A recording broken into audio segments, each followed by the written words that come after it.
Praise God. Hallelujah, hallelujah, hallelujah. Amen, amen. Salamat, Panginoon. Hallelujah. Dahil sa bawat sa amin, Panginoon, Ikaw ay nabayubay. Dahil sa pag-ibig sa bawat sa amin, sinakripisyo mo ang iyong buhay, Panginoon. Upang kami magkaroon ng kaligtasan, katubusan, kapatawaran sa bawat aming mga kasalanan. Kaya nagpapasalamat kami, Panginoon, sa napakainam na amazing grace na aming naranasan sa aming mga buhay.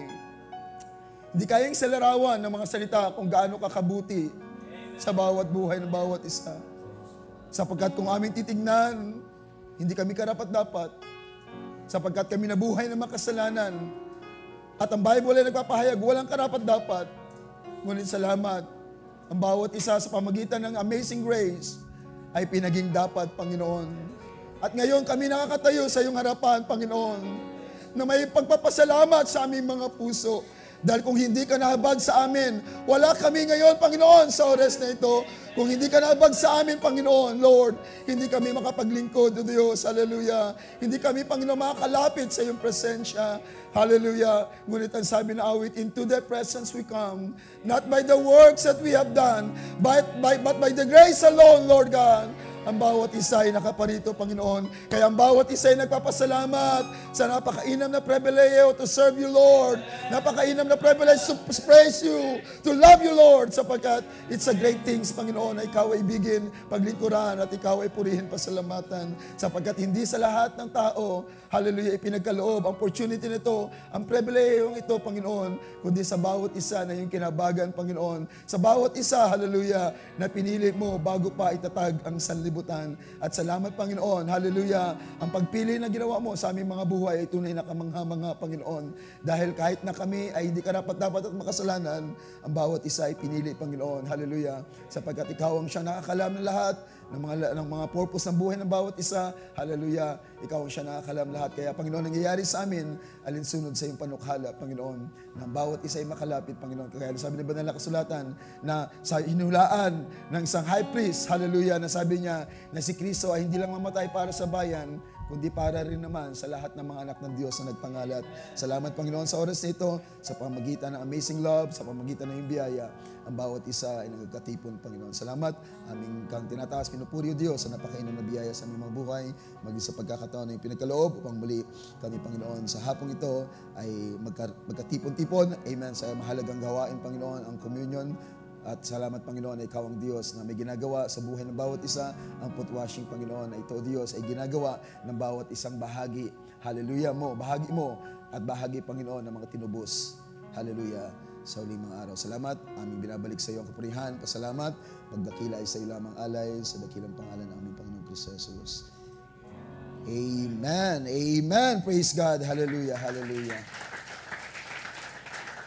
Purihin ang pangalan ng ating Panginoon. Habang tayo nakatayo, mga kapatid, ay nais kong naiyahan ang bawat isa in the book of Matthew, chapter 26.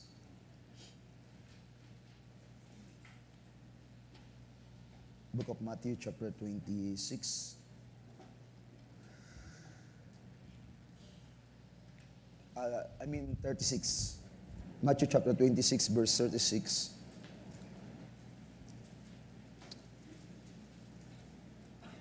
Then cometh Jesus with them unto a place called Gethsemane, and saith unto the disciples, Sit ye here, while I go and pray yonder. And he took with him Peter and the two sons of Zebedee, and began to be sorrowful and very heavy.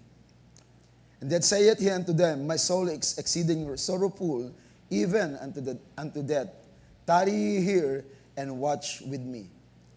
And he went a little farther and fell on his face and prayed, saying, O my Father, if it be possible, let this cup pass from me. Nevertheless, not as I will, but as thy will. Amen. Ang Diyos ang siyang magdagdag ng pagpapala sa pagbabasa ng mga salita ng Panginoon sa hapong ito. Tayo makakupo, mga kapatid. Praise God. Purihin ang pangalan natin, Panginoon. Sa magandang hapon, ang pagbati sa lahat sa pangalan po ng ating Panginoon. Ang bawat sa bubay nagagalak sa hapong ito. Amen. Praise God. Isang kagalakan na muli ay makaparito sa lugar na ito, sa aking tahanan. Salamat sa biyaya, mga pribileyo na patuloy pinagkakalob ng Diyos na ang bawat isa ay makasama sa ganitong pagsamba, ganitong gawain at makapag-minister ng salita natin, Panginoon. So, ang Diyos ang siyang nakakatalos sa kagalakan sa aking puso na makasama ang mga anak ng Diyos. Amen. Salamat sa ating Panginoon. So, kininiwalang lubos, mga kapatid, na ang bawat isa ay patuloy na pinagpapala ng Diyos. Ang bawat isa ay patuloy na inaabot ng Diyos. At masabi natin, mga kapatid, na hindi matapos ang taong ito, lulubusin ng Diyos ang mga pagpapala sa ating mga buhay.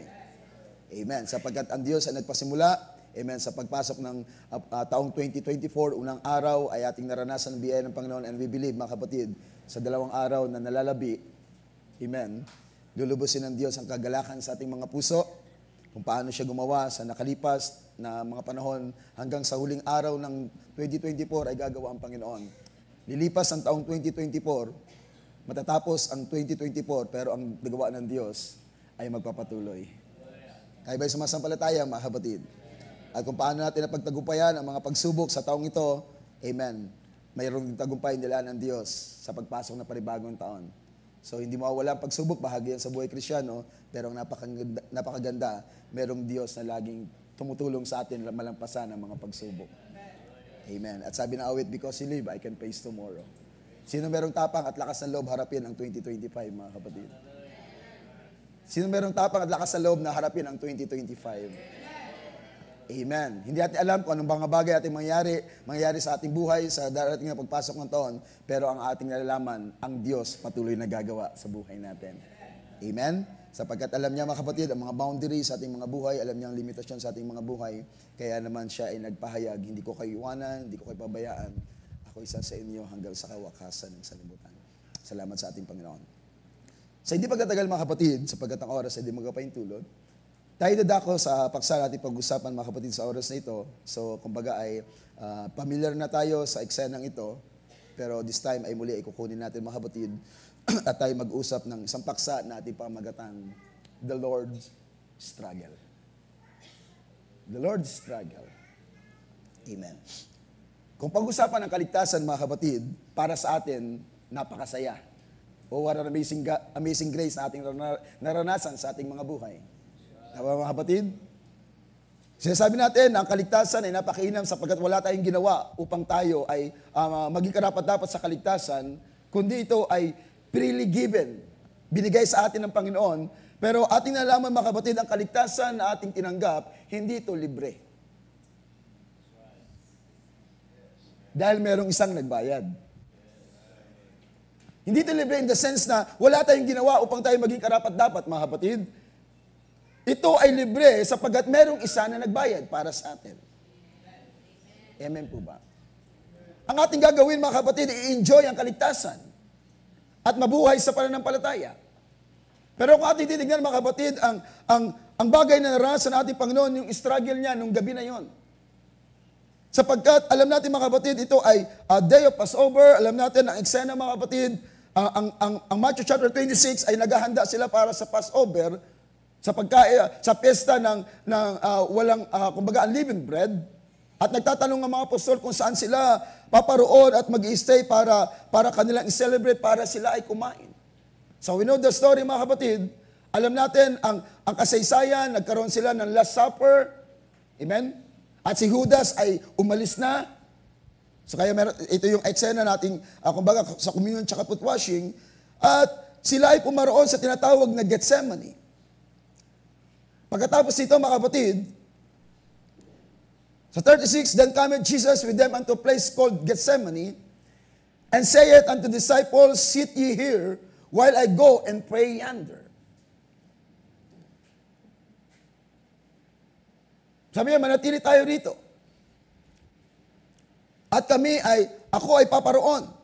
And he took with him Peter and the two sons of Zebedee, and began to sorrowful and very heavy.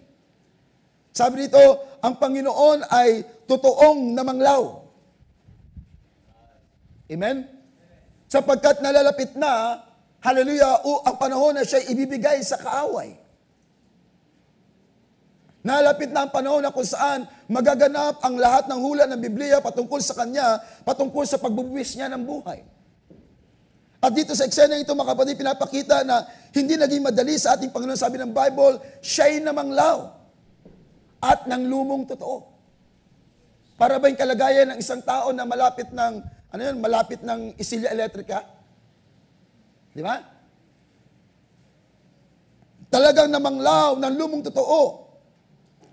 Na magkagayon, sinabi niya sa kanila, namanglaw na lubha ang kaluluwa ko hanggang sa kamatayan. At sabi nito, mga tira kayo rito at makipagpuyat sa akin. So ito yung gabi, mga kapatid, na kung saan nag-struggle ang Panginoon. So ang ibig sabihin ng, bago tayo magpatuloy, ibig sabihin ng struggle, mga kapatid, ay properly to strive, nakipagbaka or to make efforts with the twisting or with contortion of the body. To use great efforts to labor hard. Yan po ibig sabihin ng struggle. To use great effort to labor hard. That's the reason why, kung bakit sabi ng banal na kasulatan, nang nalangin ang Panginoon sa loob ng isang oras, ang bawat butil ng pawis ay tilabaga butil ng dugo. Amen. Sabi ng banal na kasulatan, ginawa niya ito tatlong pagkakataon. Nanalangin siya. Pero alam natin, mga kapatid, habang siya'y nanalangin, ang mga apostol natutulog. Para bang sa kanila ay wala lang. Okay? Pero ang kanilang master ay grabe na ang struggle. Pero sila ay nasa isang sulok. Amen? Sabi sa misbate ay nagahuragok, natutulog, humihilik. Pero ang kanilang pamaster ay grabe na ang struggle. Na sabi niya, Ama, kung maaari lang, lumagpas ang sarong ito. Amen? Kung maaari lang, lumagpas ang sarong ito. Let this cup pass from me, nevertheless, amen? Bagamat naramdaman ng Panginoon ang kapanglawan, nalulumbay na lubha, na kumaari lang lumagpas ang sarong ito, pero gayon pa man, sabi ng Panginoon, huwag ang aking kalooban, kundi ang iyong kalooban. Sapagkat kinakailangan maganap kung anong mga bagay ang hinula ng banal na kasulatan at kung ano ang layunin kung bakit ang Panginoon lumitaw.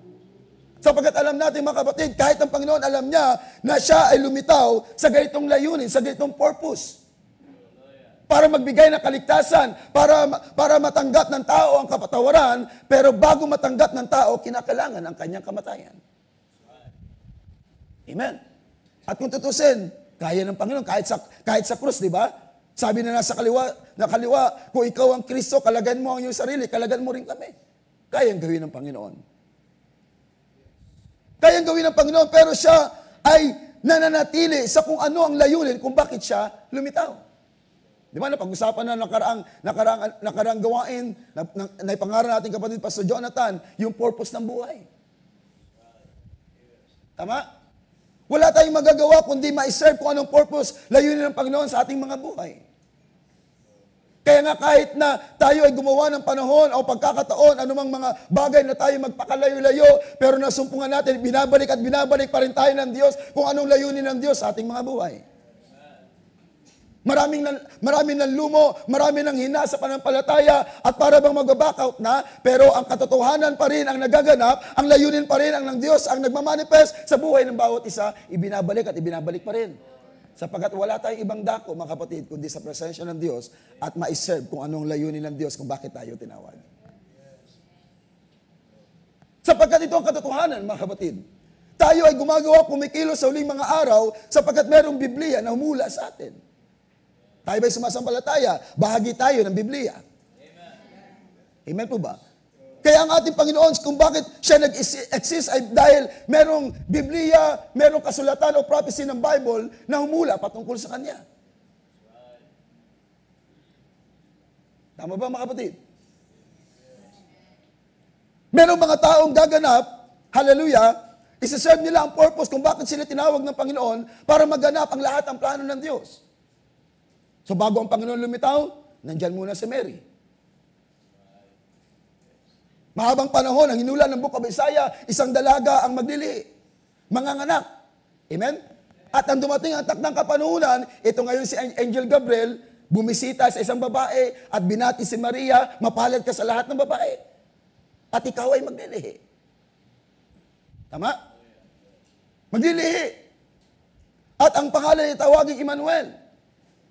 So, ito'y kagunapan ng hula ng banal na kasulatan na isang dalaga maglilihi at ang kanyang ipinaglilihi ay ang tagapagligtas ng Israel. And we know the story, at itong si Mary ay pumaroon kay Elizabeth sapagkat gusto niya ikwento gusto niya i-testimony yung bati ng anghel sa kanya at kung paano sinabi na siya'y maglilihi at siya'y nililiman ng Santong Espiritu at ang sabi ng banal na kasulatan, nang marinig pa lang ang boses ni Mary, meron ng John the Baptist sa tiyan ni Elizabeth at the age of 6 months old. Sabi ng Bible, napuspos ang Espiritu, lumukso. Sapagkat yung testimony, yung dinadalang tao ni Mary ay katuparan ng hula ng Book of Isaiah. At si John the Baptist din ay katuparan ng hula ng Book of Isaiah. Hindi binanggit na si Juan ang gaganap nito, pero merong hula ang banal na kasulatan, merong sigaw sa ilang na aalingaw-ngaw. Hindi sinabi ang pangalan, pero inihanda ng Diyos ang vessel na ito. Kaya sa uling mga araw, hindi nabanggit yung ating mga pangalan, pero merong mga vessel ang hinula ng Panginoon. Hallelujah! Pinahayag ng Panginoon na sa uling mga araw na ito. At ngayon, lumabas, nahayag ngayon, amen, ang bawat sa atin sapagkat bahagi tayo sa plano ng Panginoon. Lumitaw ang tagapagligtas sapagkat merong ililigtas. Amen po ba? Sapagkat alam natin ang kabuuang plano ng Diyos pagdating sa kaligtasan, mga kapatid. Amen. Na lahat ng mga tinalaga sa kaligtasan, lahat sila ay maliligtas, walang maiiwan sa kanila. Kaya nga ang kabayaran ng ating kaligtasan, sabi ng awit, paid in full. Amen? Paid in full. So ating makita dito sa talatang ito, sabi niya, if it is possible, let this cup pass from me, nevertheless, not as I will. Hindi raw ang aking kalooban. So ang Panginoon, kumbaga nasa struggle siya, pero bumalik siya sa kung ano ang layunin ng Ama, kung bakit siya dumating. Para ano? Para ganapin ang kaligtasan. Kaya habang siya'y nag-struggle, habang siya'y nahihirapan, sabi na, ang ganda ng awit, mga kapatid, when he was on the cross, at kahit sa Gethsemane, nandun ako sa kanyang kaisipan. Amen. Sapagkat kung ang kanyang sariling kalooban ang maganap, walang kaligtasan. Kaya sabi niya, not my will, but yours be done. At ang Panginoon, ipaubaya niya ang kanyang will sa kalooban ng Diyos. Nagtagumpay na ang Panginoon. Sa Gethsemane pa lang, nagtagumpay na ang Panginoon. Kaya hindi naging mahirap sa kanya. Latiguin siya, lagyan siya ng korona sa ulo. Hindi na naging mahirap sa kanya. Sa Gethsemane pa lang, sa struggle pa lang ng ating Panginoon, nagtagumpay na ang ating Panginoon. Hallelujah! Kaya pagkatapos ng 3 beses na pananalangin ng ating Panginoon, ginising niya na ng tuluyan ang mga apostol. Di ba? Thrice yan eh. Unang panalangin 1 oras, ginising niya, hindi ba kayo makipagtiyagaan sa akin, makapagtiisan ng 1 oras? Pagkatapos sa tulog uli, pray ang Panginoon, sabi naman na kasulatan, nanalangin siya kung anong sinabi niya, yun pa rin. Thrice niyang ginawa. At pag sabi ng Panginoon sa ikatlo, sabi ng Panginoon sa mga apostol, halina, malis na tayo. Hindi na naging mahirap sa kanya sapagkat doon pa lang sa Gethsemane ay kanya pinaubaya na ang lahat. Tama? Dahil siya na rin nagpahayag sa Book of John, siya na rin nagpahayag na sabi doon, maliban ang butil ng mustasa, mahulog at mamatay. Di ba yung naghahanap yung mga, si Felipe dumating, maraming mga Grego daw naghahanap sa Panginoon, at sabi ron, namanglaw din ang kanyang puso, sapagkat sabi niya, malapit na siya'y luwalatiin. Malapit na siyang maibigay sa kamay ng kaaway. At doon ay nagpahayag siya, maliban ang isang butil ay mahulog, manatili siyang nag-iisa. Pero kung siya'y mahulog at mamatay, amen, siya'y darami. Tama mga kapatid? Sapagkat sa kamatayan ng ating Panginoon ay ang paglitaw nating lahat. Sa pamamagitan ng kamatayan ng Panginoon, ang katubusan nating lahat. Sa pamamagitan ng kamatayan ng Panginoon, kapatawaran sa ating mga kasalanan, kaya ang kalipunan ito, hallelujah, ang mga tao sa lugar na ito ay ang mga tinubos sa ating Panginoon, pinatawad sa kanilang kasalanan, kaya sila ay nagpupuri sa Panginoon dahil sa biyaya na kanilang tinanggap sa kanilang mga buhay. Para sa iba, ang communion ay napakadali. Pagkain lang ng ostias. Ha? Pero pagkain ng ostias, parang walang nangyari sa kanya, parang walang ipinapakita sa likod ng katawan ni Kristo. Pero sa mga beneficiary ng kaligtasan, mahalaga sa kanila ang bawat subo ng tinapay, mahalaga sa kanila. Sapagkat ang communion ay nagpapakita na mayroong isang namatay. Na walang kasalanan, amen? Pero sabi ni Pablo, hallelujah, ang kasalanan natin ay ipinataw sa Kanya. Nasabi ni Pedro na siya na matuwid ay namatay upang tayo na hindi matuwid ay mabalik sa Diyos. Hallelujah. Siya na matuwid na matay. At ang Book of Isaiah chapter 53 nagpapahayag, kagaya siya na isang tupa na hindi man lang umimik. Meron ng hula ang Old Testament, ang Book of Isaiah nagprophecy. Prophecy means telling what will happen to the future. So, sabi nito, let this cup pass from me, nevertheless, not as I will, but as thy will. Sapagkat meron ng Book of Isaiah, kinuha ni Pablo yung Hebrews chapter 10, Lo, I come in the volume of the book, which written of me, to do thy will, O God. Saan kinuha yan? Saan kinuha yan ni Pablo? Sa Book of Psalms. At kahit pa man, ang Book of Psalms ay maraming mga bagay na pinapahayag patungkol sa ating Panginoon. At lahat ng kalooban ng Diyos patungkol sa ating Panginoon na isulat na sa Old Testament at lahat ng ito ay nagaganap. Di ba yung hula ng sa Book of Psalms na walang buto na madudurog sa Kanya? Book of Psalms yan ang pahayag nun. Patungkol yun sa ating Panginoon. So ang lahat ay nagaganap according to the will of God sapagkat naniwala ako lubos mga kapatid. Hallelujah! Ang kalooban ng Diyos patungkol sa kaligtasan, walang sino man na pwedeng pumigil nito. Tama? Kaya nang isagawa ng Diyos ang kaligtasan at katubusan, hindi si Gabriel ang sinugo ng Diyos. Hindi si Miguel o sino mga tao ang sinugo ng Diyos, kundi sabi ng banal na kasulatan, isinugo ang kanyang bugtong na anak para siguraduhin ang kaligtasan. Amen.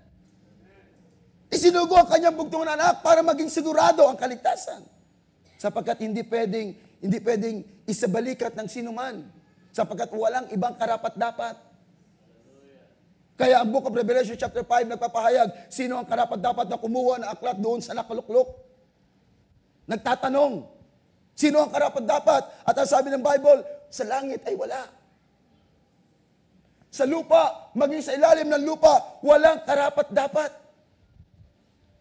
Kaya doon nung narinig ni Juan na walang karapat-dapat, siya mismo ay yumuko, humagulgol, sapagkat naintindihan niya, mahalaga na merong kumuha ng aklat doon sa nakaupo. Pero nang marinig niya, walang karapat-dapat, umiyak si Juan. Pero sa ganung kalagayan, habang si Juan ay umiiyak, meron siyang narinig na tinig.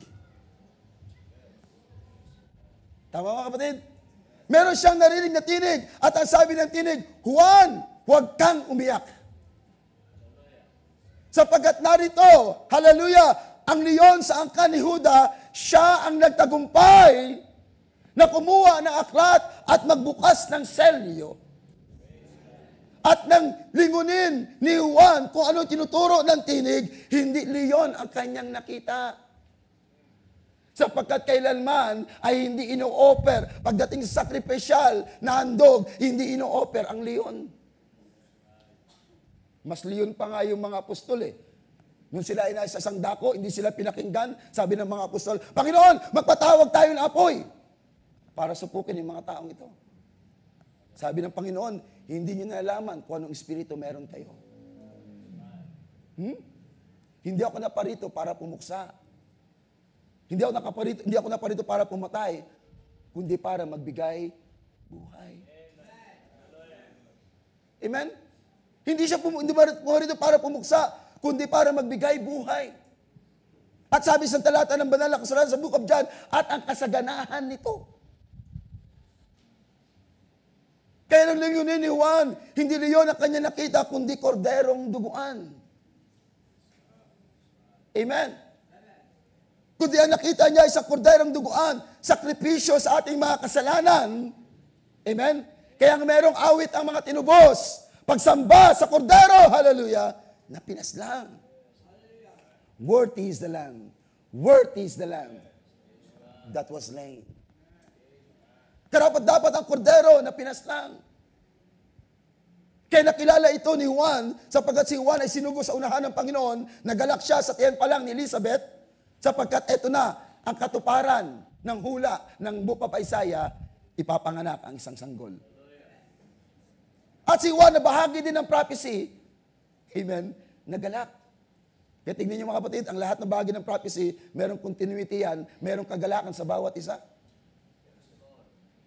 Tama mga kapatid? Kaya pag nag-usapan ng kaligtasan, ang mga bahagi ng kaligtasan, merong kagalakan. Pag pinag-usapan, pag inaawit ang Song of Redemption, ang mga tinubos, nagagalak na umawit. Sapagkat bahagi tayo sa lahat ng ito. So, kinuha yung aklat. At sabi ng Bible, siya raw ang karapat-dapat na mag-alis ng selyo. At ang sabi ng banal na kasulatan, sunod ng mga talata ng Bible, nagkaroon ng hiyawan na papuri sa langit. Thousand of angels. Amen. Saying, amen, blessing and honor and glory. Nagkaroon ng hiyawan sa langit. Nang kunin ang aklat doon sa nakaupo. Amen. Nagkaroon ng hiyawan sa langit. Sapagkat ang aklat na yun ay mahalaga sapagkat nakasulat ang mga pangalan ng mga tinubos. Sino rito yung mga tinubos, mga kapatid? Nakikita niyo ba ang inyong sarili sa Book of Revelation, chapter 5? Nakita niyo ba ang inyong sarili, mga kapatid? Sabi ni Abraham, kapag nagbabasa ka ng Biblia, kapag hindi mo nakita yung sarili, then balikan mo ang pagbasa sa Biblia hanggang ipaunawa sa iyo ng Panginoon kung saan ka sa Biblia. Sapagkat dalawa lang naman yan, ang mga tinubos at ang mga mapapahamak. Pero ako naniwala lubos ang bawat isa bahagi sa kaligtasan, sa katubusan na nilaan ng Panginoon sa huling mga araw na ito. So sabi niya, huwag ang aking kalooban, kundi ang iyong kalooban. Kaya na hindi naging mahirap na sa Panginoon yung mga susunod na mga talata ng Biblia. Nang gabi na yon, na dumating si Judas at magpasimulang halika ng Panginoon, ang mga apostol, nagpulasa na. At naiwan siyang mag-isa. Dahil sinabi na ng Panginoon, pagkatapos sabihin ng mga apostol, Panginoon, hindi mangyayari yan sa iyo, buhay man namin, ipagkakalob namin. Pero sabi ng Panginoon, ngunit ngayon, nakikita ko, ay kayo ay kagaya ng mga tupa nagpangalat dahil walang pastor. Kahit naman si Pedro, lakas ang loob at tapang sinabi, Panginoon, buhay ko man, ibibigay ko sa iyo.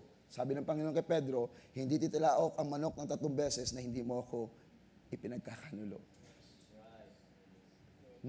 Tignan niyo yung kalagayan, mga kapatid, ng mga beneficiary ng kaligtasan, kanya-kanyang nanalangin ng Panginoon, sige lang sila, tulog lang sila, hinayaan nila ang Panginoon doon sa talagang malalim na struggle na kanya naranasan. Ang mga apostol tulog ng tulog. Pero sila ang dahilan ng kamatayan ng Panginoon. Ako ang dahilan ng kamatayan ng Panginoon. Tayong lahat ang dahilan ng kamatayan ng ating Panginoon. Kaya pinili niya, nasabi niya, huwag ang aking kalooban, kundi ang iyong kalooban. Nang isabi niya, ang bagay na ito, mga kapatid, na sigurado ang kaligtasan sa bawat isa sa atin at pinatunayan sa pamagitan ng pagbibigay ng buhay sa krus. At pinit pang sinisave ang Panginoon ni Pilato. Kahit Kahit nandun sa krus, pilit pang gustong isave ni Pilato ang Panginoon sapagkat ang sabi ng kanyang asawa, huwag kang makialam sa taong yan. At kahit pa man ang Panginoon, si Pilato nagpahayag, ang taong ito ay hindi karapat-dapat. Sa kanyang paningin. Pero sa paningin ng Ama, ang bugtong na anak kinakailangang isugo at mamatay. Kaya kahit na ang Panginoon ay naghihirap, ang Diyos, ang Ama, ay nagagalak. Sapagkat walang ibang paraan. Isinugo ang bugtong na anak. Paborito na lahat, ang John chapter 3, verse 16. Pinapangaral sa mga bus, pinapangaral sa mga street, ng mga ngaral at sinasabi, ganun na lang ang pagsinta ng Diyos sa buong salibutan. Ipinagkaloob ang kanyang bugtong na anak. Ang sino mang sumampalataya. Diba? Pero ipinagkaloob, given na, yung pagdating ng ating Panginoon, given na ang Panginoon lumitaw dahil merong hula ang Biblia, pero kinakailangan ang pananampalataya. Ang sino mang sumampalataya, huwag mapahamak. Kaya kung pag-usapan ng kaligtasan, malaking kinalaman ang pananampalataya. Kaya sabi ni Pablo, hindi ko kinakaya ang ebanghelyo ni Kristo sapagkat ito'y kapangyarihan ng Diyos sa kanila na sumasampalataya.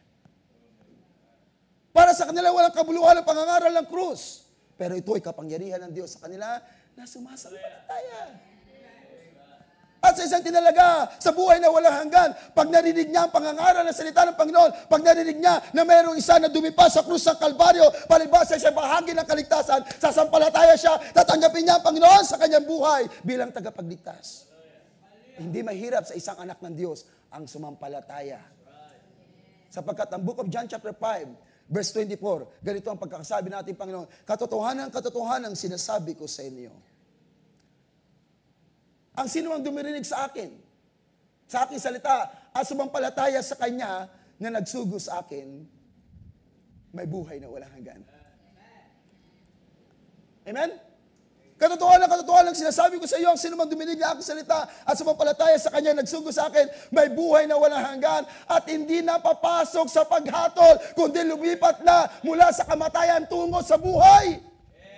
Lumipat na sa kabuhayan mula sa kamatayan sapagkat ang nanatili sa kamatayan nasa ilalim ng paghatol. Kaya ang mga anak kay Kristo, tinawag ng Biblia, mga nangatutulog kay Kristo. Mga nangatutulog kay Kristo sapagkat sabi dito, lumipat na mula sa kabuhayan mula sa kamatayan. Tama? Yun ang purpose. Yun ang dahilan. Na habang ang Panginoon nagpapayag, Ama, kung maaari lang lumagpas ang salong ito, pero biglang cambio ng Panginoon at nagpasimula magsabi, huwag ang aking kalooban, kundi ang iyong kalooban, sapagkat kung siya'y magpapasakop sa kalooban ng Ama, ang lahat ng mga tinalaga sa buhay na walang hanggan ay magkakaroon ng kaligtasan. Kaya yung mga susunod na mga pagkakataon sa buhay ng Panginoon, hindi naging mahirap na. Tama? Latiguhin sa likod, lagyan ng korona ng tinik, bigyan ng vinegar, tanggalin ang saplot. Hindi naging mahirap na sa kanya sapagkat sa Gethsemane pa lang, sinuko niya na ang sarili niyang kalooban. Tama? Para magawa ang kalooban ng Diyos sa ating mga buhay, merong kinakailangan mamatay sa atin. Alin? Yung sarili nating kalooban. Kaya nga sa paglilingkod sa Panginoon, sabi ng Panginoon, ang sino mang gusto sumunod sa akin, tanggihan ang kanyang sarili, pasanin ang krus. Dahil mahirap maglingkod sa Panginoon, amen, kung nabubuhay ka pa sa iyong sariling kagustuhan. Diba? Ang marami ay mayroon pang pangarap sa buhay. I remember noon sa mga nakalipas, yung panahon ng batch ng young people, marami sa inyo ang gusto mag-eskwela, makatapos at maabot ang inyong mga pangarap, maging professional. Ngunit ang katanungan, kapag naabot nyo ang inyong mga pangarap, nakaupo pa rin kaya kayo dyan? Okay? Ang ilan, pabalik-balik na sa abroad. Ang ilan ay nabisi na sa kanilang mga karir.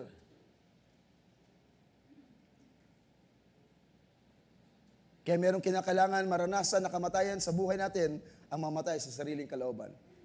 Kaya nang sabi ng Panginoon, huwag ang aking kalooban, kundi ang iyong kalooban. Nagkaroon ng hiyawan sa langit. Hallelujah! Ang mga anghel na nagmamasid, nagalak ng kanilang marinig, huwag ang aking kalooban, kundi ang iyong kalooban. Nakikita niyo ba mga kapatid? Ang bagay nito, nang sabihin ng Panginoon, maganap wag ang aking kalooban, kundi ang iyong kalooban. Ang ipinapakita dito mga kapatid, ang nasa isip ng ating Panginoon, walang iba kundi ang bawat sa atin. At ang sabi ng awit kanina, when He was on the cross, I was on His mind. Kaya kanyang hinarap ang kahihiyan. Ang hirap ay kanyang hirap sapagkat nagalak siya. Dahil pagkatapos nito, ang bawat isa magkakaroon ng kalayaan mula sa kamay ng kaway. Hallelujah! Hallelujah! Kaya sabi ng Panginoon, ang pinalaya ng anak ng tao, ganap ng malaya. At hindi na tayo sa ating sarili, sabi ni Paul, tayo ay binili. Tayo binili ng dugo ng ating Panginoon. Kaya meron na may-ari sa atin. Hindi na si Satanas, hindi na kung sino man, meron ng isa nagmamay-ari sa atin, walang iba kundi ating Panginoon. At kung meron mang dapat mapuri sa ating mga buhay, kung meron mang dapat maitaas sa ating mga buhay, yung bumili sa atin, hallelujah, ang dapat mataas sa ating mga buhay, hindi ang sino man. Hallelujah. Tayong lahat ay pag-aari ng ating Panginoon. Kaya lahat ng mga bagay na kanyang naranasan, lahat ito ay bahagi sa kalooban, hallelujah, ng Ama sa Kanya. Sabi dito in the book of John chapter 12, itaas-taas natin mga kapatid. Verse 23. And Jesus answered them saying, the hour is come.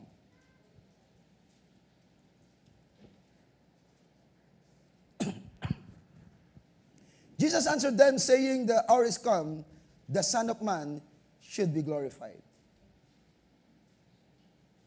Siya ay luluwalhatiin. Amen? Pero ang paraan ng kaluwalhatian ay ang suffering. Ang paraan ng kaluwalhatian ay ang pag-struggle. Tama?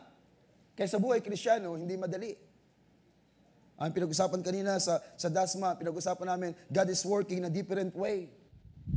When you pray for blessing, mga trials ang dumarating, kapag ikinanalangin, bigyan ka ng temperance, yung kainisan ang dumarating. Dahil sa pamagitan na yan, ay ikaw ay lumago sa panampalataya at magkaroon ng temperance. Kasi hindi man magic yan eh. Nung magsabi mo, ang request prayer ko po, bigyan ako ng Panginoon ng temperance. O anong paraan? Para masubok na ikaw ay meron ng pagpipigil. Hindi palitawin yung mga masamok. Para ikaw lumago sa panampalataya, kinakailangan dumating yung mga pagsubok. Because the more na ikaw ay dumaranas sa pagsubok, at the more na naranasan mo ang Diyos sa gumagawa sa likod ng pulpito, ang likod ng pagsubok mga kapatid, ikaw ay nabibless sapagkat nakikita mo ang gawa ng Diyos sa buhay mo at lalong lumalago ang panampalataya at ang pagkilala mo sa Panginoon. Kaya pinapaintulutan ng Diyos ang lahat. Kaya wag mong takasan, amen, ang iyong mga pagsubok sa buhay. Sapagkat kung walang pagsubok, walang pagtatatag. Kaya yung matatag na Kristiyano, yung dinaanan ng maraming pagsubok. Come on. Ang mga matatag na Kristiyano, yung mga dinaanan ng maraming pagsubok. At lalo kang tumatatag dahil kilala mo ang Diyos sa iyong pinaglingkuran. Alam mo na siya'y gumawa sa buhay mo sa nakalipas, sa kasalukuyan gumagawa sa buhay mo, at sa darating ay gagawa sa buhay mo. Kaya sa pamagitan na yan, kampante ka, kumpiyansa ka, panatag ka, sapagkat ang Diyos sa tumulong sa iyo sa nakalipas, para yung Diyos sa tutulong sa iyo sa darating. Yun yung mga Kristiyanong may karanasan sa gawa ng Diyos sa kanilang buhay. Kaya ako niniwala lubos mga kapatid, dumating ang mga taon sa ating mga buhay, nag-celebrate tayo ng mga anniversary. I believe marami nang ginawa ang Diyos sa ating mga buhay. Ngayon pa ba tayo atras?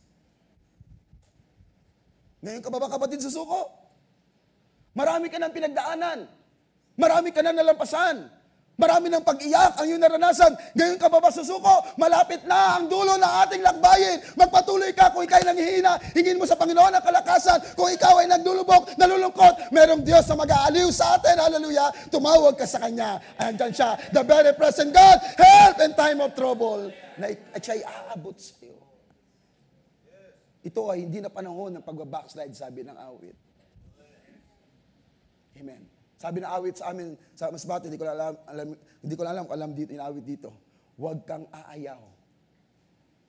Huwag kang bibitaw. Gagamitin ka pa ng Diyos. Amen. At alam natin, nung tinawag tayo ng Panginoon, alam natin, may purpose ang Diyos sa ating mga buhay. Ngayon man, dahil sa mga pagsubok nating naranasan, wala na bang purpose? Meron pa. Kaya ka pa nag-exist, kaya ka pa nabubuhay, may purpose pa ang Diyos. Tama?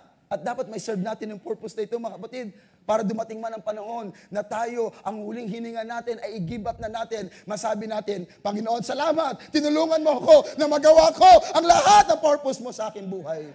Kaysa ikaw ay lumisa na wala ka sa piling ng Diyos. Amen? Hindi problema, hindi question yung pasimula. Ang magiging question niyan kung paano ka magtatapos. Amen? Nalala ko sa kapatid ng Masbatig, si Nanay Basyon, recto. Grabe ang struggle niya sa karamdaman, stage 4 cancer, breast cancer. You see? Talagang struggle, titis siya. Kahit na may naramdaman siya, nandun siya sa church. Pero pag hindi niya nakaya, doon lang siya sa bahay. Talagang struggle. Hanggang sa dumating na lang sa punto, syempre, excuse for the word, syempre, tawag dito, nabubulok na. Hanggang na-offen na ang dugo, pinatawag kami, ang dugo, umano na. Pero ang gusto ko sabihin, mga kapatid, meron man siyang karamdaman, pero hindi siya umayaw sa pananampalataya. Masakit man ang kanya naranasan, hindi siya bumitaw. Sapagkat ang tagumpay mo, bigyan ka ng Diyos ang pagsubok, pero hindi mo itinatuwa ang Panginoon sa buhay mo hanggang sa huling hininga na nandigan ka sa pananampalataya. Yan ang tagumpay ng isang anak ng Diyos. At alalahanin mo, mga kapatid, sabi ng Panginoon, magalak kayo, ginapi ko na ang sanlibutan. Ginapi ko na ang sanlibutan. Naintindihan ba natin, mga kapatid? Huwag kayong mag-alala, huwag kayong maglumianan. Ginapi ko na ang sanlibutan. At kung ang ulo ay nagtagumpay, ang katawan ay kasamang nagtagumpay. Sapagkat nangako siya, hindi ko kayo iwanan, hindi ko kayo pabayaan. Ako isa sa inyo hanggang sa kawakasan ng sanlibutan. So anong dapat natin ipangamba? Nakalagpas tayo sa napakaraming mga hamon ng buhay Kristiyano. Pero alam natin, hindi sa gana ating sarili, kundi sa Diyos sa gumagawa sa ating mga buhay. So kung nakalagpas tayo, kung tayo kakapit sa Kanya, kaya rin nating malampasan anumang mga bagay na sa ating harapan. Sapagkat si Paul ay nagpahayag, He who began to work in you, He will finish it. Sabi, sumasama na tayo, mga kapatid? May ginawa ba? Nagsimula ba ang Panginoon nagawa sa ating mga buhay? Kanyang tatapusin ang lahat ng Kanyang pinasimulan. Pero sabi ni Pablo, look away to Jesus. Looking to Jesus, apuraw, Greek word apuraw, ibig sabihin, fixing the eyes on something. Amen? Siya yung author, kaya huwag mong aalisin ang iyong paningin, ang iyong panampalataya sa Kanya. Dahil paano matatapos ang gawa kung wala ka na? Amen? Kaya wala sa bokabularyo ng isang anak ng Diyos ang mag-back out. Ulitin mga kapatid, wala sa bokabularyo ng isang tunay na anak ng Diyos ang mag-back out.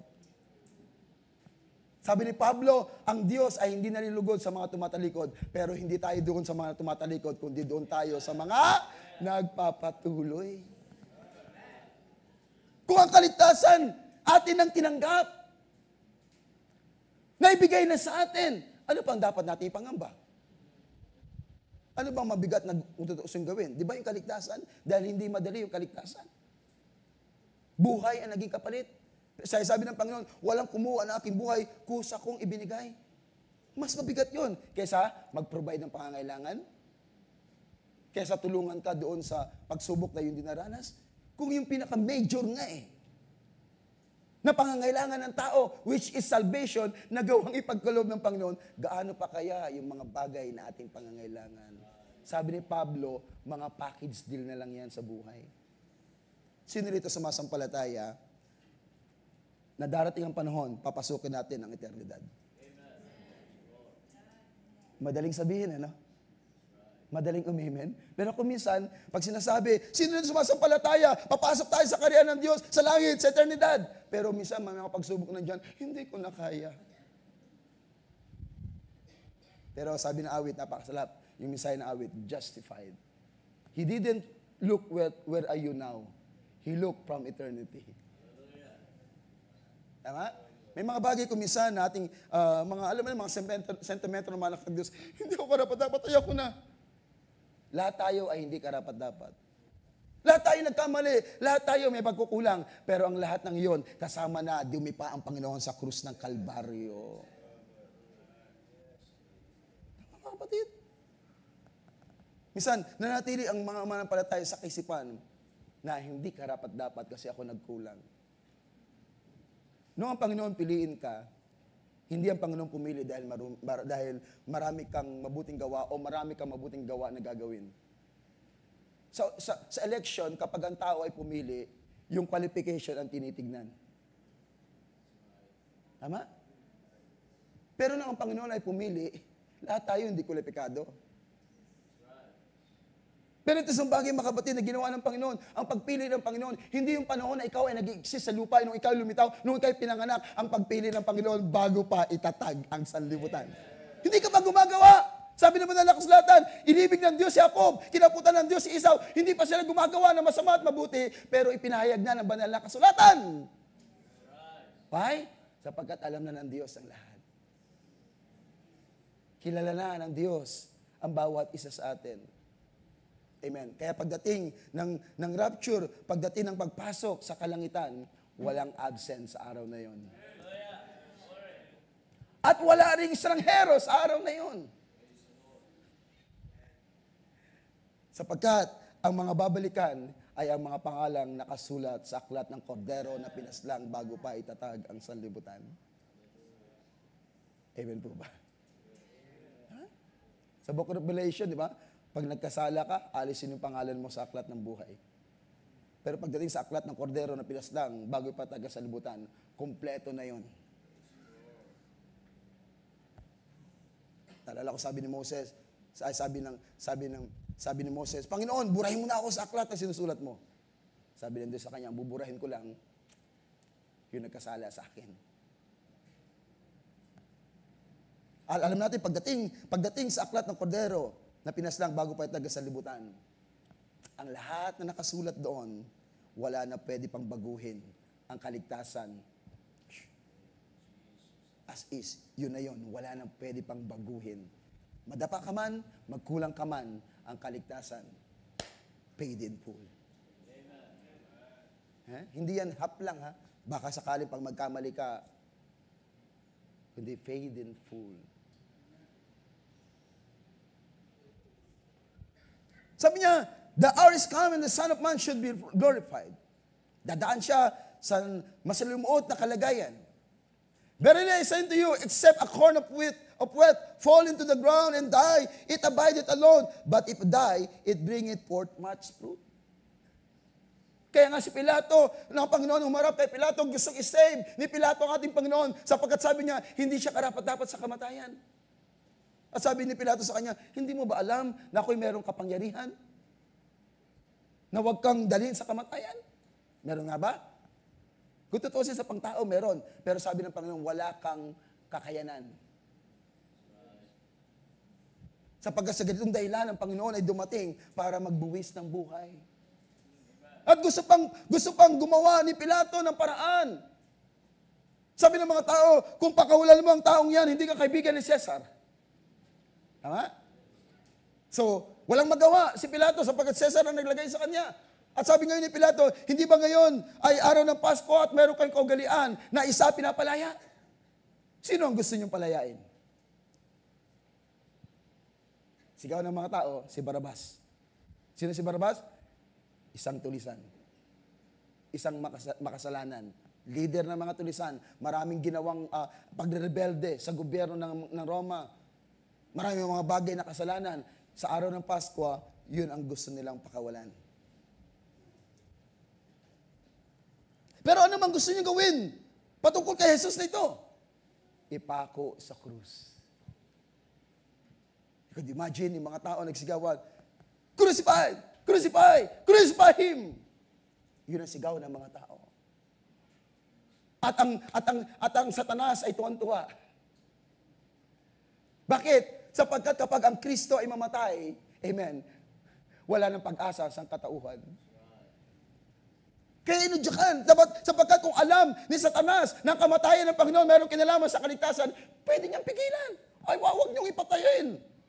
Pero wala siyang kalaman sa kaparaanan ng kaligtasan. Kaya habang inimpluwensya niya mga tao, crucify him, pero wala siyang naiintindihan, hallelujah, sa langit na meron na nagre-rejoice. May mga nagagalak na mga hell. Sa araw ng Pasko, isang Barabas ang nakalaya. Pero ang Panginoon na siyang ating Pasko ng maiahalay, hindi lang isang Barabas ang nakalaya, ako nakalaya, ang bawat isa ay nakalaya, ang lahat ng mga anak ng Diyos ay nakalaya ng ating Pasko. Walang iba ang ating Panginoon ay naihandog. Wow, hallelujah. Dahil sabi ng Panginoon, maliban ang butil ay mahulog at mamatay, nanatili siyang nag-isa. Ngayon, hindi na isa ang problema ni Satanas. Marami na. Nung una, isa lang. Kumbaga, ng problema, itong inaasahan. Sapagkat alam niya, may hula. Ang Book of Isaiah, kung pag-usapan ng kaalaman sa Biblia, hindi inosente si Satanas, ha? Pero ang problema, kagaya lang siya ng mga taong basa ng basa, walang kaunawaan. Tama? Huwag kayong magtaka daw kung mayroong mga bulaang mga apostol dahil si Satanas man ay nagaanyong anghel ng kaliwanagan. Marunong mag-quote. Marunong magbasa. You see? Alam niya ang hula ng Biblia. Pero hindi niya kayang mapigilan sa kung ano ang kinakailangan maranasan nating Panginoon.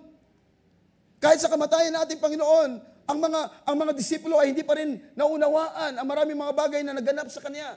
Bagamat kasama nila, naririnig nila ang pangaral nating Panginoon, pero marami silang hindi pa naintindihan. Ang dalawang disipulo habang sila naglalakad sa Emmaus. Ang Lucas chapter 34,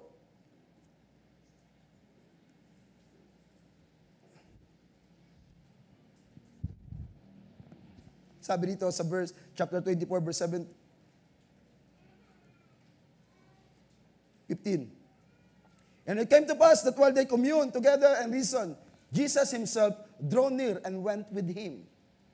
Si Kristo daw, si Jesus ay lumapit at pumaroon sa kanila. And their eyes were holden that they should not know him. Dapat sa mga mata nila, ang mata nila ay may nakatakip upang siya'y huwag nilang makilala. Verse 17, I mean. At sinabi niya sa kanila, what manner of communication, ano ang mga salitaan ninyong ito sa inyong paglalakad? At sila'y nagsitigil na nangalumbay ang mga mukha. Amen? Dahil ang kanilang rabbi, ang kanilang master, patay na. At nawawala ang bangkay. Yun ang pinaproblema nila eh. Amen? Hindi pa nila naintindihan na ang Panginoon kinakailangan mamatay. Para ano? Para sa kaligtasan, katubusan. Pero hindi mananatili sa libingan sa loob ng 3 araw. Siya'y mabubuhay. Sapagkat sabi ni Pablo, kung hindi siya mabubuhay, walang kabuluhan ang ating pananampalataya. Kaya hindi tayo sumasalig sa patay. Sumasalig tayo sa buhay. Namatay siya para sa ating kaligtasan, pero hindi siya napigilan ng libingan. Pagkatapos na 3 araw, muli siyang bumangon. At sabi niya, nasa akin ang susi ng kamatayan at ng Hades. Kaya sa pagkamatay ng Panginoon at pagkabuhay na mag-uli, ang nandoon sa mga kaluluwang nasa bilunggo, nasa paraiso, ay pumaroon doon sa kanilang mga katawan, nangabaak ang libingan. Sabi ng Bible, nang si Kristo malagutan ng hininga, nahati ang tabing mula taas pababa. At ang mga libingan nangabaak. Pero hindi naman ganun kadali nang si Kristo malagutan ng hininga, meron pang space of time, 3 days. O walang 3 days. Ayon sa pag-aaral. Dahil kung paano si Jonah, 3 araw, 3 gabi sa tiyan ng balyena, ganun din ang anak ng tao sa pusod ng lupa. Tama? Pagkatapos doon, amen. Malagutan ng hininga ang Panginoon, bumaba sa ilalim, nangaral sa mga masuwayin sa panahon ni Noah, sabi ng 1 Peter chapter 3, nangaral sa mga masuwayin sa panahon ni Noah, and after that, pumunta doon sa paraiso, amen, at pinakawalan yung mga mananampalataya, nagbalikan sa mga libingan, at ito ang unang first fruit of first resurrection. Tama? Ang sabi ni Abraham, bakit hindi sila nabuhay? Because there was a sin. There's a miss of sin. Sapagkat yung mga dugo ng guyang baka ay hindi sapat para sila ay pakawalan doon. Pero nung si Kristo malagutan ng hininga, ang tabing ay nahatak.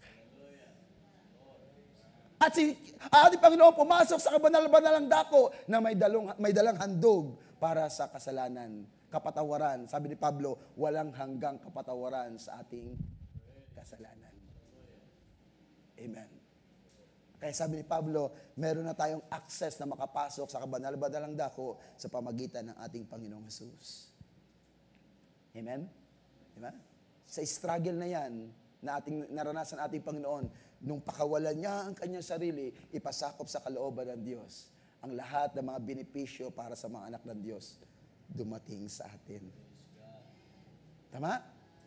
Sapagkat magkakaroon na ng bisa ang tipan kapag namatay ang may akda. Kaya sabi ng Panginoon, this is the blood of the New Testament. Amen? Kaya, nang ipabaya ng Panginoon ang lahat, hallelujah, ang lahat ng benepisyo para sa mga anak ng Diyos, dumating. Kaligtasan, kagalingan, provision, kapayapaan, ang lahat ng mga bagay, ini-enjoy ng mga anak ng Diyos. Amen. Hindi naintindihan ng disipulo. Sabi dito, and he said unto them, what manner of communication are these that ye have one to another as you walk and are sad? And one of them whose name was Cleophas. Ang isa sa kanila, nagngangalang Cleophas, at pagsagot ay sinabi, next, art thou only a stranger in Jerusalem? Ikaw ba estranghero sa Jerusalem? At hindi nalaman ang mga bagay na nangyari, amen, ng mga araw na ito. And he said unto them, what things? And they said unto him, concerning Jesus of Nazareth. Pero si Jesus na yun, nakipag-usap sa kanila, pero merong takip ang kanilang mga mata upang hindi nila siya makilala.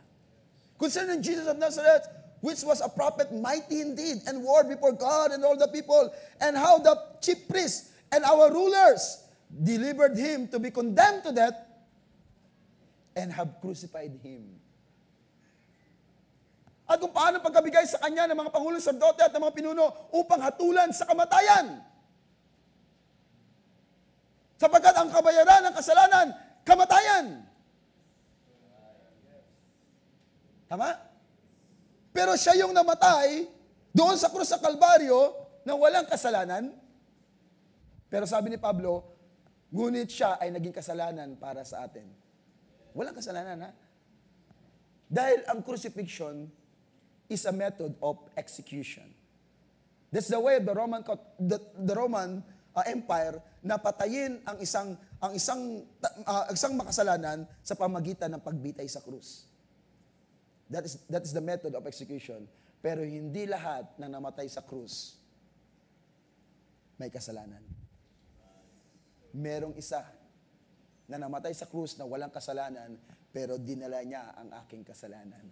Ang kasalanan ni Brother Timothy, ni Brother Cholo, ang kasalanan lahat, dinala ng Panginoon. Kaya sabi ng book of Isaiah 53, siya yung taong lipos ng kabagabagan.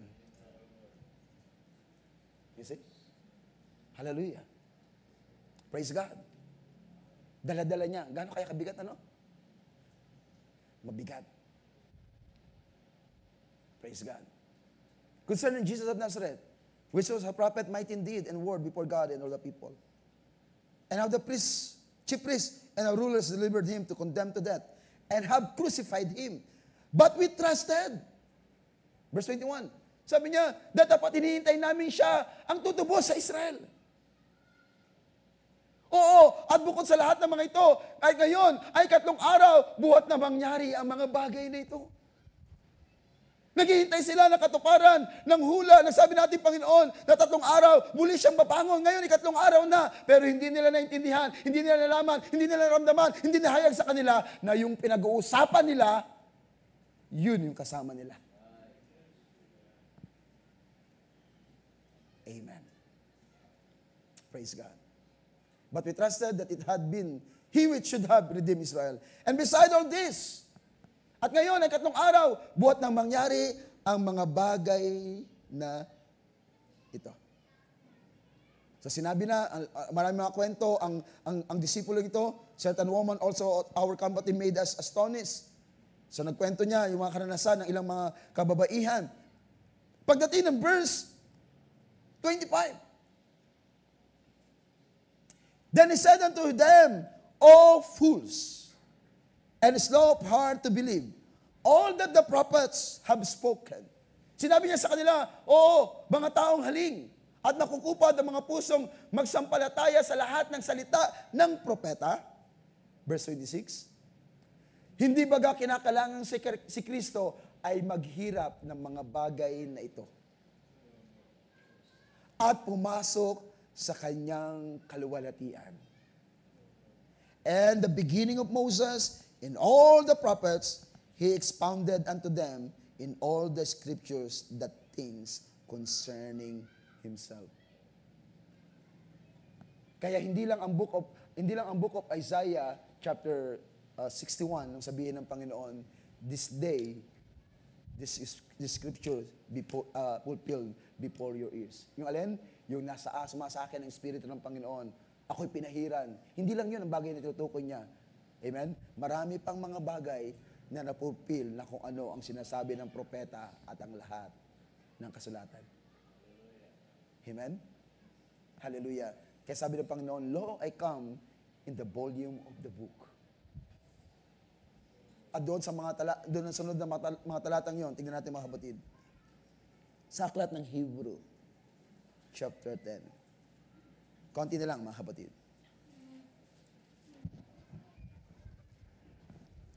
Sabi dito,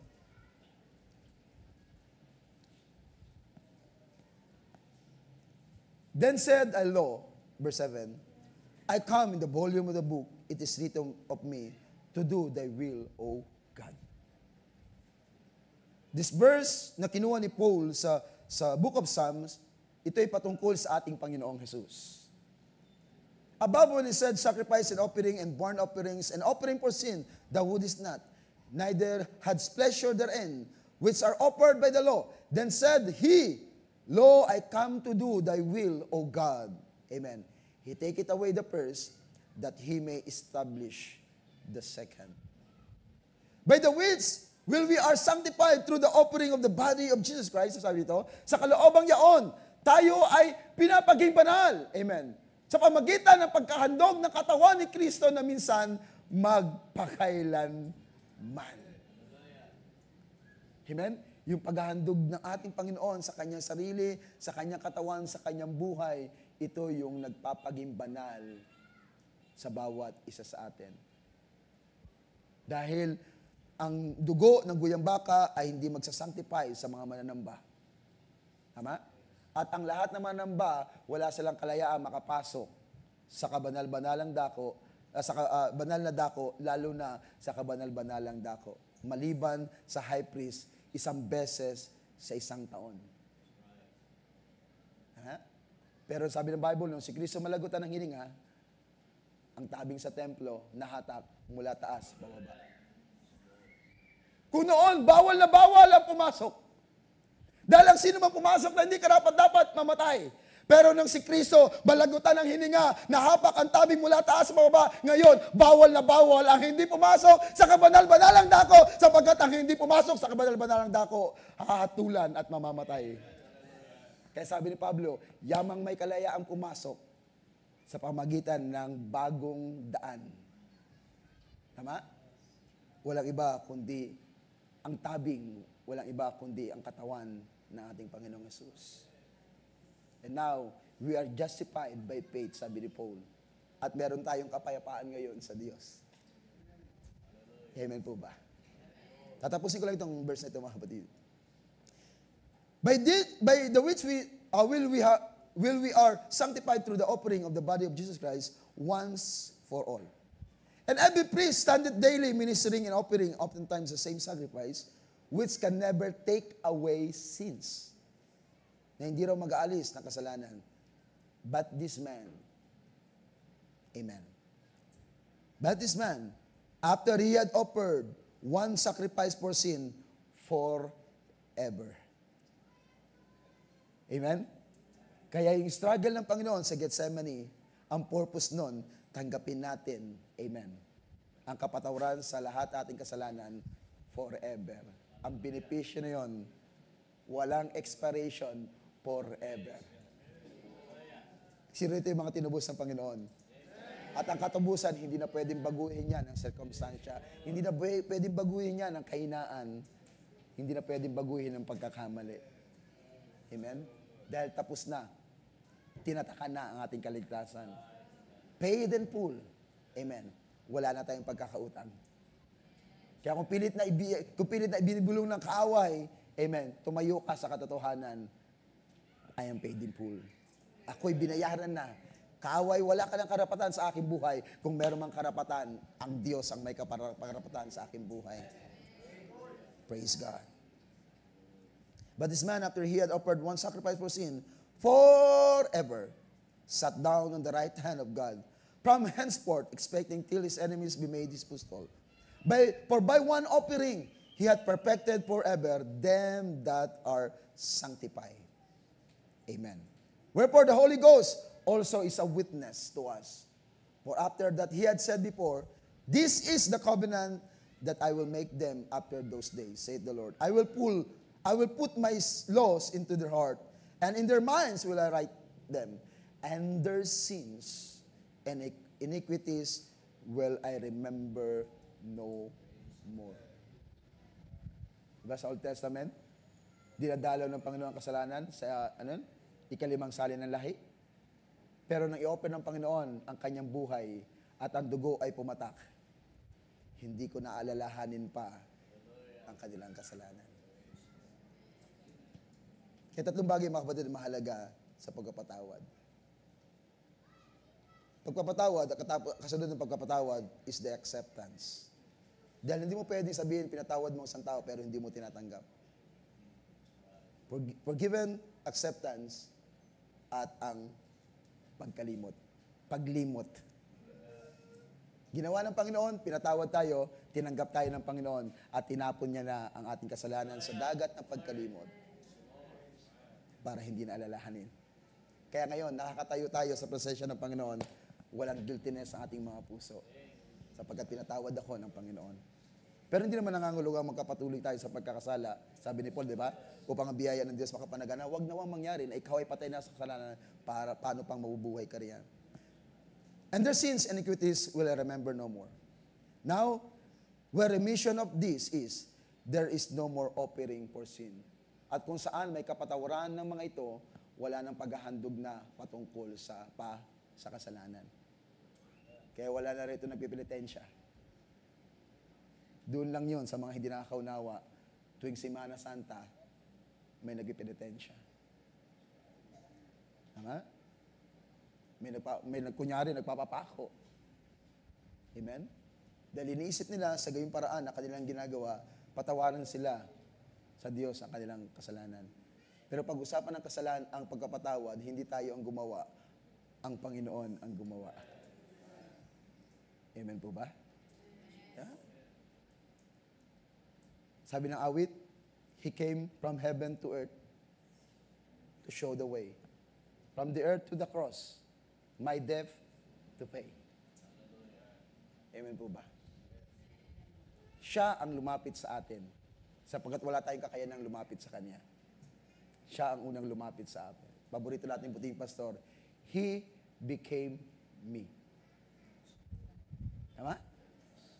Purihin ang pangalan natin, Panginoon. Siya nagagalak sa oras na ito. Merong isa na naghihirap para sa atin.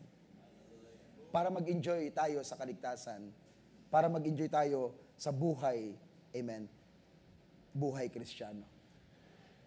Kaya yung paglilingkod na ating ginawa, pagpapakita yan na merong isang namatay. Tama? Sapagkat walang paglilingkod na gagawin ang sinuman, walang Kristiyano, kung walang isa na nagbuhis ng buhay. At yung paglilingkod na ating ginagawa sa Panginoon, hindi yan pagbabayad, ha? Dahil walang magagawa ang sinuman para bayaran natin ang kaligtasan.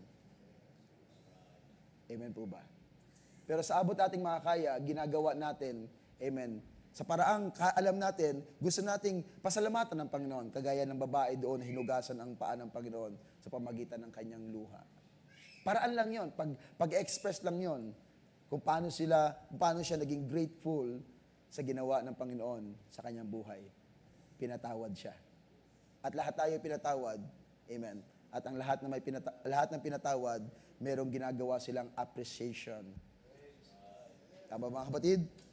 Sa ginawa ng Panginoon sa bawat buhay ng bawat isa sa atin. Kaya nga, amen, ang pagpupuri sa Panginoon ay hindi matatapos. Amen po ba? Alisin man tayo sa mundong ito, ang pagpupuri sa Panginoon ay hindi matatapos. Ang Book of Revelation ay nagpapahayag, the voice of many waters.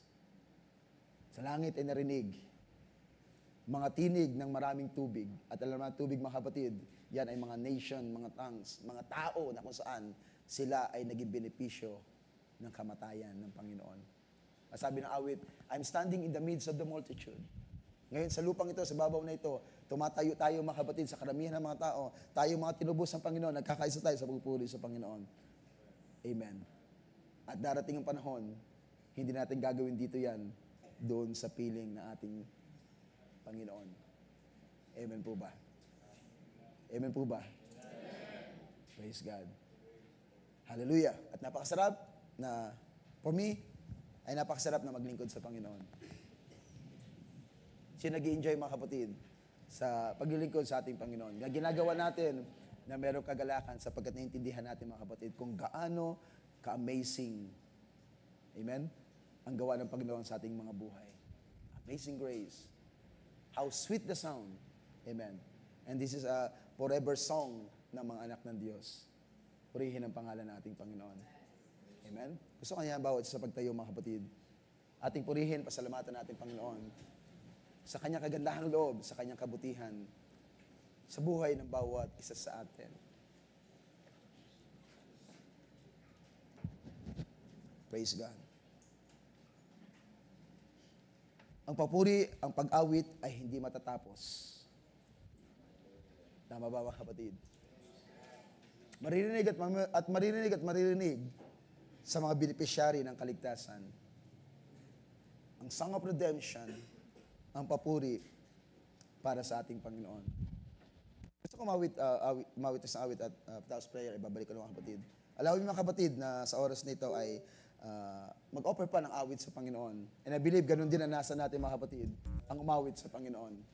Amen? Dahil sa araw na ito ay meron tayong special na gagawin, so tayo ay patuloy magpuri sa Panginoon.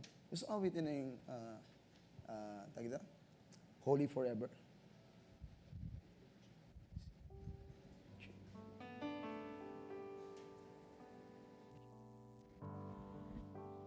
Diba? Lyrics. 1,000 generations. Available ba? Available dito? Holy forever. Hindi. Okay.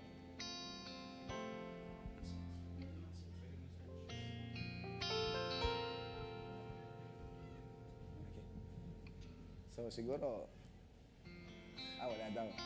Sa gawin natin mga kapatid, hallelujah to the Lamb. Praise God. Sino kasama ko mga kapatid, magpupuri sa ating Panginoon? Amen. Praise God. Lord, I stand in the midst of the multitude of those from every tribe and tongue. We are your people.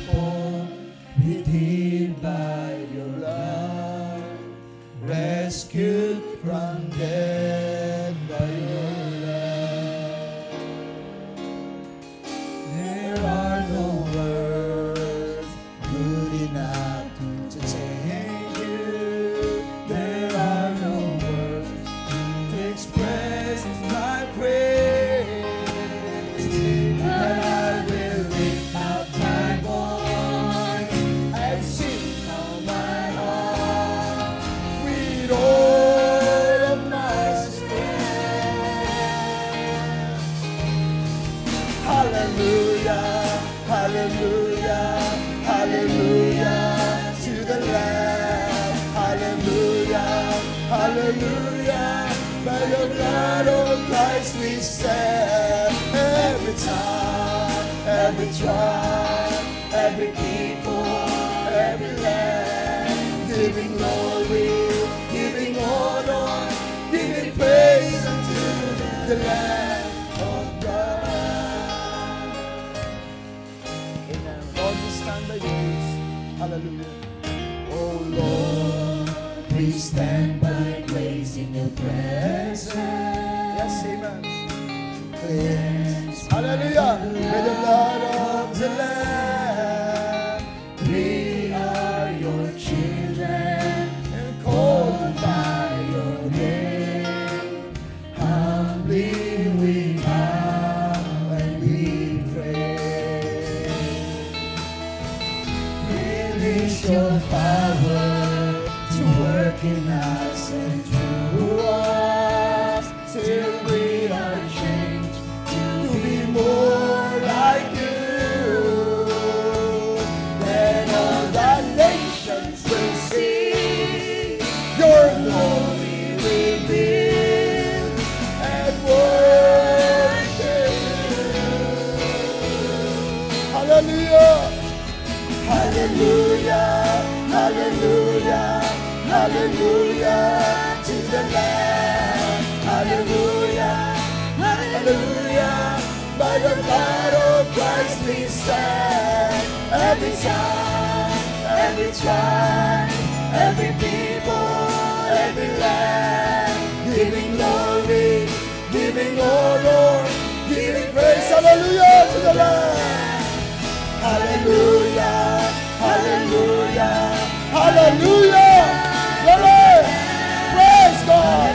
Hallelujah. Glory. Salamat Panginoon sa kaligtasan. Salamat sa kapatawaran. every time, every tribe, every people, every land, Giving glory. Giving honor. giving praise and Hallelujah to the Lamb. hallelujah, Hallelujah.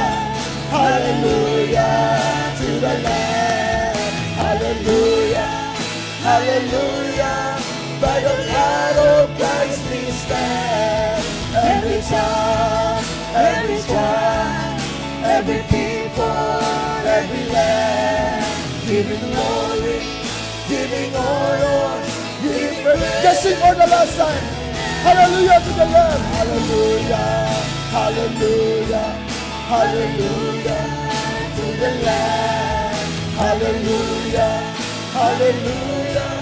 By the blood of Christ we stand. Every time, every tribe, every people, every land, giving glory, giving honor, giving praise unto the Lamb of God. Giving praise unto the Lamb of God. Giving praise unto the Lamb of God. Jesus Christ, Lamb of God. Hallelujah. Praise God. Praise God. Hallelujah. Hallelujah. Hallelujah. Hallelujah. Praise God. Purihin ang Panginoon. Hallelujah. Hallelujah. Hallelujah to the Lamb. Amen. Ang awit ng mga tinubos. The song of the redeemed. Hallelujah to the Lamb.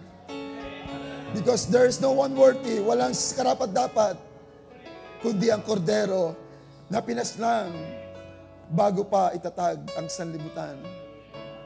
Salamat sa katubusan, sa walang hanggang kapatawaran sa aming mga kasalanan.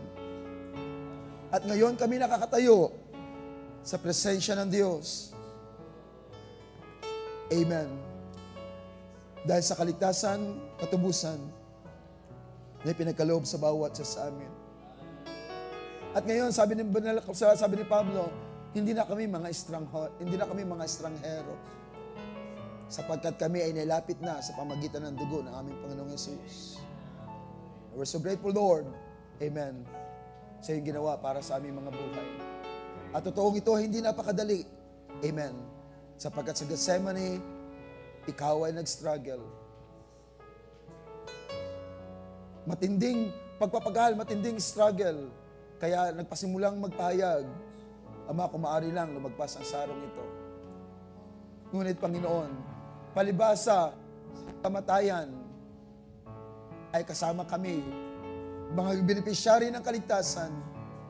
Kaya sabi mo, huwag ang aking kalooban, kundi ang iyong kalooban. At doon sa Gethsemane, ikaw ay nagtagumpay. Hallelujah, hallelujah, nang iyong ipasakop ang iyong kalooban sa Diyos. Salamat, Panginoon, salamat sa oras na ito.